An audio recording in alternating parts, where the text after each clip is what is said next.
how to recover my eyes only deleted pictures on Snapchat. Hey everyone, welcome back to the channel. If you are new here, don't forget to hit the subscribe button and turn on the notification bell to not miss any updates. So let's dive right in. Open up your Snapchat app and then head over to your profile on the top left and then go to the settings icon on the top right.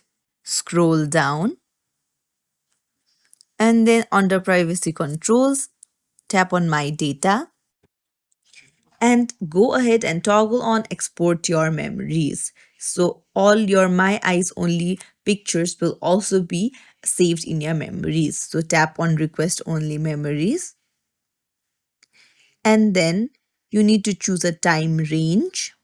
So I'll choose all time and then confirm your email address and hit submit, and all of your pictures including your my eyes only pictures will be sent to your mail. And that's it. If you found this tutorial helpful, don't forget to like and subscribe to our channel for more tips and tricks. Thank you for watching.